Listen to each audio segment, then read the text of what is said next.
Hallelujah, praise the Lord. खुदाबंद आप सबको ब्लेस करे, आशीषित करे। तो आज का मेरा जो टॉपिक है बाइबल वर्सेस का, आज का जो संदेश है, एक छोटा सा संदेश है, मैं आपको बताना चाहता हूँ जो प्रभु ने मुझे दिया।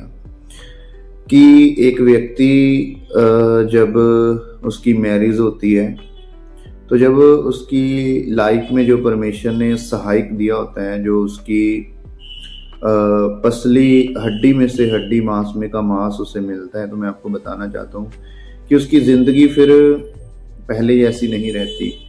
तो फिर प्रभु उसकी लाइफ को कंप्लीट करता है, पूरा करता है। मैं आपको बताना चाहता हूँ जैसे कि कुछ चीज़ें व्यक्ति अकेला अपनी लाइफ में करने की कोशिश करता है, लेकिन जब उसकी मैरिज हो जाती है, तो जब उसका डिवाइन हेल्पर जो परमेश्वर ने उसे दिया है, वो सहाय के रूप में दिया है, जब उसकी लाइफ में आता है, तो फिर उसका जो जीवन है वो नॉर्मल नहीं रहता। फिर वो हर हिस्से में बढ़ोतरी को देखता है, हर हिस्से में वो फ्रूटफुल होता है, मल्टीप्लाई होता है। हालेलुया।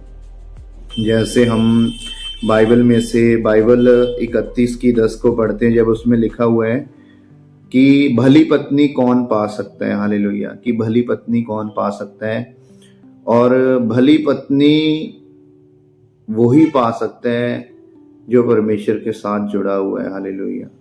जो परमेश्वर के साथ अपना रिश्ता मजबूत करता है। हालेलुया। और भली पत्नी में गुण कौन से होते हैं। हालेलुया। बहुत से लोग संसारिक तरीके से अपनी शादी करते हैं ना, तो लेकिन कुछ चीज़ें जब हम प्रभु यीशु मसीह को जानते हैं, उसको पहचानते हैं, उसके वचन को पढ़ते हैं, अकॉर्डिंग टू बिब्लिकल हमें ब्लेस किया जाता है, हमारी मैरिज होती है, तो फिर हम भली पत्नी को, अपने सहायक को परमेश्वर के वचन के अनुसार प्राप्त करते हैं, परमेश्वर के वचन के अनुसार लेते हैं। हालेलुया। और फिर हमारा जो जीवन है वो सेम नहीं रहता। जैसे वचन कहता है कि भली पत्नी कौन पा सकता है, क्योंकि उसका मूल्य मूंगों से भी बहुत अधिक है। उसके पति के मन में उसके प्रति विश्वास है, और उसे लाभ की घटी नहीं होती। वे अपने जीवन के सारे दिनों में उससे बुरा नहीं वरन भला ही व्यवहार करती है। हालेलुया। तो एक पत्नी अपने पति के साथ हर जिसके अंदर परमेश्वर का डर होता है, भय होता है, वो हमेशा अपने पति के साथ अच्छा व्यवहार करती है। चाहे वो उसका पति कैसा भी हो, वो हमेशा उसको परमेश्वर के वचन के अनुसार उसके लिए प्रार्थना करती है, वचन के अनुसार उससे बर्ताव करती है। ऐसे प्रभु ने कहा कि जिसने स्त्री ब्याली, उसने उत्तम पदार्थ को पाया, और यहोवा का अनुग्रह उसके ऊपर हुआ। हालेलुया। तो स्त्री को प्रभु ने बहुत ज़्यादा अहमियत दी है, क्योंकि जीसस को इस दुनिया में आने के लिए स्त्री का उपयोग करना पड़ा। अगर आप बाइबल में देखो कि मूसा को जब पाला गया, बड़ा किया गया, संभाल की गई, उसकी केयर की गई, तो वो फिरौन की बेटी ने की। हालेलुया। और एक यहूदी लोगों को बचाने वाली भी एक औरत जो थी, वो स्त्री ही थी, एस्तर थी। हालेलुया। तो ऐसी बाइबल में बहुत सारी औरतें हैं, परमेश्वर की दासियां हैं, जिन्होंने परमेश्वर के लिए, अगर आप देखो बाइबल को पढ़ो कि सबसे पहले सुसमाचार जब यीशु कब्रों से बाहर आए, मुर्दों में से जी उठे, तो सबसे पहले स्त्री को दिखाई दिया। हालेलुया। तो स्त्री ने जाकर वहां पे सुसमाचार सुनाया। तो स्त्री की लाइफ में परमेश्वर का काफी प्रभाव, परमेश्वर काफी उसके लिए मतलब एक अच्छी नजर रखता है कि स्त्री जो प्रभु के वचन के अनुसार चलती हैं, जो परमेश्वर के अनुसार मेहनत करती हैं। हालेलुया। जो परमेश्वर को पहला स्थान देती हैं। हालेलुया। स्त्रियों के लिए काफी परमेश्वर ने बाइबल में बोला है। हालेलुया। और क्योंकि बाइबल में ऐसी भी स्त्रियां थी कि जब अब्राहम ने इलियाजर को भेजा, तो उसने कहा कि तू इसहाक के लिए रिश्ता लेकर आ और इसकी मैरिज करनी है। हालेलुया। तो जब उसने प्रार्थना की कि प्रभु मुझे काम दिया गया है, मैं जाऊंगा, तो जब वो गया, उसने कोई स्थान लिया था कि वो ऊंटों को पानी पिलाएगी, मेहनती होगी, है ना। और वो परमेश्वर की इच्छा के अनुसार थी, प्रभु के वचन के अनुसार थी। हालेलुया। लिखा है कि 20 साल तक उसके कोई बच्चा नहीं हुआ, और रेबिका के, लेकिन फिर भी इसहाक ने उसके ऊपर कुड़कुड़ाया नहीं। इसहाक ने उसके लिए कुछ भी बोला नहीं, क्योंकि उसने ये नहीं कहा ये शैतान की ओर से ऐसे, क्योंकि उसने परमेश्वर के वचन के ऊपर भरोसा रखा। हालेलुया। और जिसका भरोसा परमेश्वर के वचन के ऊपर होता है, फिर उसकी जिंदगी सेम नहीं होती। हालेलुया। फिर प्रभु आपको वैसे ही हेल्पर देता है। याकूब ने क्या किया? याकूब ने लाबान से समझौता कर लिया कि मैं इतना टाइम तेरे पशुओं को ये सब चीजें करूंगा। तो वो मतलब उसने क्या किया? उसने मतलब उस चीज को क्लियर नहीं किया, वो हड़बड़ाहट में रहा, है ना। तो फिर देखा आपने क्या हुआ वहां पे। इसलिए जो अच्छी पत्नी है वो हमें सोच से, समझ से या बुद्धि से नहीं मिल सकती, वो परमेश्वर के अनुग्रह से मिलती है। वो यहोवा खुदावन जिसके ऊपर अनुग्रह करता है। क्योंकि मैंने देखा है अपनी लाइफ में कि जब मेरी वाइफ जिस भी सिचुएशंस में होती है वो हमेशा लोगों के बारे में सोचती है। और मैंने रियलिटी देखी, क्योंकि वचन कहता है कि हमें लोग कमियां तो निकालते हैं, लेकिन अगर किसी में कोई क्वालिटी है, गुड क्वालिटी, गुड मैनर्स हैं जो प्रभु की ओर से दिए गए हैं, अगर हम बताएंगे तो वो और उसके ऊपर अच्छे से कार्य करते हैं और वो परमेश्वर के वचन के अनुसार डेडिकेट हो जाते। मैंने अपनी वाइफ में वो क्वालिटी देखी है। और जब से मेरी वाइफ मेरी लाइफ में परमेश्वर ने उसे भेजा है, तो मेरी लाइफ में काफ़ी चेंजेस आए हैं और हम काफ़ी परमेश्वर में बढ़े हैं। और हमने सोचा भी नहीं था कि हम यहाँ तक पहुँच पाएंगे। हम मिलकर प्रभु की सेवा कर रहे हैं और अपने अगुए के, अपने मदर फादर के अधीन है। और प्रभु हमारे जीवन में बहुत काम कर रहे हैं और अद्भुत रीति से काम कर रहे हैं। हम खुदावंद के साथ वफादार हैं और अपने अगुए के साथ वफादार हैं और हम विजन के साथ जुड़कर चल रहे हैं। ये कैसे होता है? जब परमेश्वर का अनुग्रह आपके जीवन में, जब परमेश्वर की दया आपके जीवन में होती है। हालेलुया। बिना अनुग्रह के, बिना दया के हम कुछ भी नहीं है। हालेलुया। ना ही बिना दया के, बिना अनुग्रह को पाए हुए आपको अच्छी पत्नी, अच्छा परिवार, अच्छी सेवा और अच्छी कॉलिंग मिल सकती है। ये सब कुछ इसके पीछे एक भेद है कि जब प्रभु के द्वारा भेजे गए लोग हमारे जीवन में आते हैं तो हमारी जिंदगी फिर सेम नहीं रहती। हालेलुया। तो मैं आपको एक छोटी सी स्टोरी बताता हूँ कि एक गांव में एक सुनीता नाम की लेडी रहती थी, जो कि प्रभु के साथ काफी अच्छी थी। उसका फेथ परमेश्वर के ऊपर था और उसका पति हमेशा उससे लड़ता रहता था, गुस्से में रहता था।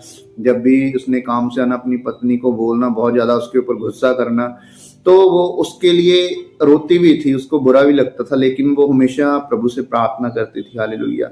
1 साल निकल गया, 2 साल निकल गए, तो क्या हुआ कि एक दिन वो प्रार्थना कर रही है रो रो कर और उसका पति सुन रहा है। हालेलुया। वो गुस्से में फिर भी उसको बोल रहा है। तो दूसरे दिन क्या हुआ, जब वो काम से वापस आया तो वो रोने लग गया और बोला कि तेरी शांति ने, तेरी प्रार्थना ने मेरे मन को चेंज कर दिया है और अब मैं आज के बाद कभी भी तुझे नहीं बोलूंगा और सिर्फ मैं तेरी बातों को मानूंगा और जैसा तुम चाहोगी वैसे हम रहेंगे, जैसा तुम चाहोगी वैसे हम करेंगे और मैं चर्च भी जाऊंगा।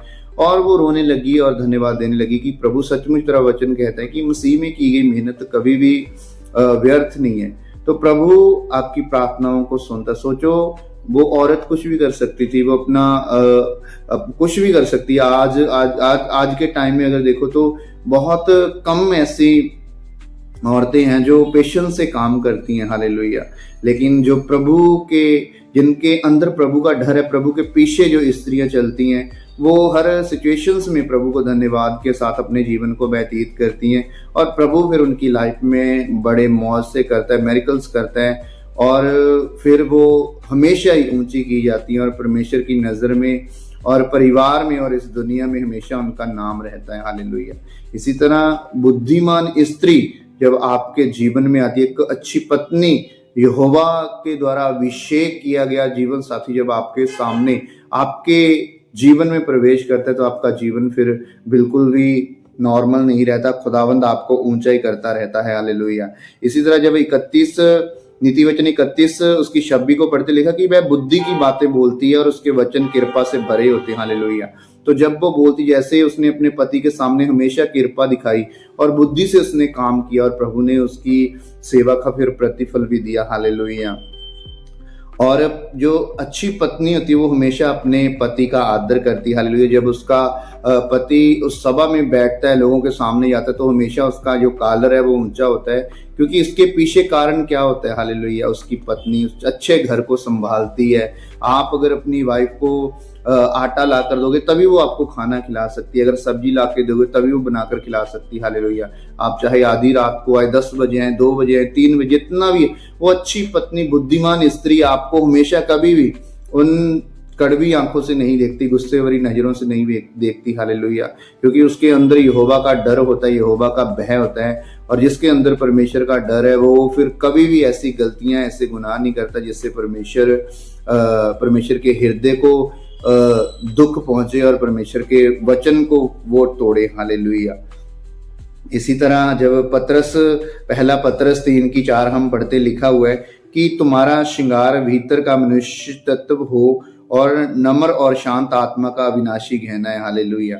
आगे जब हम वचन को पढ़ते हैं इफिसियों 5:33 में कि पत्नी अपने पति का आदर करे, तो मैं आपको यही मैसेज देना चाहता हूं कि अगर आप ब्रदर हैं या सिस्टर हैं, आप अपने आप को पवित्र रखें, परमेश्वर का चरित्र अपने हृदय में रखें और परमेश्वर के पीछे चलें, और प्रभु आपकी जैसी आपकी कॉलिंग है, खुदावंद वैसा आपको आपका जीवन साथी देगा। हालेलुया। फिर आपकी लाइफ जो बिल्कुल सेम नहीं होगी, आप हमेशा ऊंचाइयों पे रहेंगे और खुदावंद आपको ऊंचा करेगा। हालेलुया। क्योंकि बनावटी श्रृंगार आपको कभी भी प्रशंसा नहीं देता। हमारा श्रृंगार और एक अच्छी पत्नियों का श्रृंगार जो है वो ये परमेश्वर का वचन है। हालेलुया। क्योंकि प्रभु आपको देखता है। जिस तरह ये बाइबल परमेश्वर का पवित्र वचन मेरे सामने खुला है, इस तरह हमारे हृदय, हमारा स्वभाव परमेश्वर के सामने खुला रहता है और प्रभु हमें देखता है और फ्रूटफुल करता है, मल्टीप्लाई करता है। हालेलुया। आप जिस भी हिस्से में फ्रूटफुल होना चाहते हैं, परमेश्वर के वचन को पहला स्थान दो, परमेश्वर के वचन को प्योरिटी दो, परमेश्वर के वचन के पीछे चलो। आप अगर किसी भी हिस्से के लिए प्रार्थना करें, चाहे वो आपकी मैरिज का है, चाहे वो आपकी जॉब का है, चाहे आपका बिजनेस का है, चाहे आपके परिवार का है, तो आप बस प्रभु के पीछे चलें, अपने आप को पवित्रताई में रखें, अपने दास दासी के अधीन रहें, उनके साथ वफादार रहें और अपने उन्हें क्वालिटी दी है उसको परमेश्वर के लिए इस्तेमाल करें। हालेलुया। क्योंकि आपका बोया गया चाहे जो चरित्र है, स्वभाव है, फाइनेंस है, वो हमेशा फल लेकर आता है। हालेलुया। और जिस भी मिनिस्ट्री में आपको खुदावन ने ठहराया है वहां पे पूरे मन से, तन से, धन से सेवा करें और खुदावन आपको सेम नहीं रहने देगा। हालेलुया। तो इस संदेश को सुने, आज से ही अपने परिवार में, हस्बैंड वाइफ में लागू करें। अगर एक बोल रहा है तो दूसरा चुप हो जाओ, अगर दूसरा बोल रहा है तो पहला चुप हो जाओ। हालेलुया। तो आपका जो स्वभाव है, आपका जो चरित्र है, आपकी जो प्रार्थना है, आपके पति को, आपकी पत्नी को बदल सकती है। अपने आप को परमेश्वर के पीछे चलाएं, खुदावंद आपको सेम नहीं रहने देगा। हालेलुया। आप रियल क्रिश्चियन लाइफ का आनंद लेंगे, जो प्रभु के द्वारा पवित्र ब्याह की शुरुआत की गई थी, आपको जिम्मेवारी सौंपी गई थी कि आप सेवा करो। जैसे हनोक की शादी हुई तो उसने परमेश्वर के कार्य को किया, मूसा की शादी हुई उसने परमेश्वर के कार्य को किया, अब्राहम ने शादी की, परमेश्वर के कार्य को वो आगे लेकर गया। हालेलुया। अगर आपकी भी मैरिज हुई है या होने वाली है तो इससे परमेश्वर का एक ही विजन है कि वो आपको बढ़ाना चाहता है, आपसे सेवा लेना चाहता है। हालेलुया। आप किसी भी हिस्से में जिसके लिए परमेश्वर ने आपको चुना है वो आपको आगे लेकर जाएगा। बस उसके लिए करना क्या है, आपको प्रभु के साथ बैठना है, प्रभु के साथ वफादार रहना है। आपका जीवन सेम नहीं रहेगा। खुदावंद आपको ब्लेस करे, आशीषित करे। God bless you. God bless.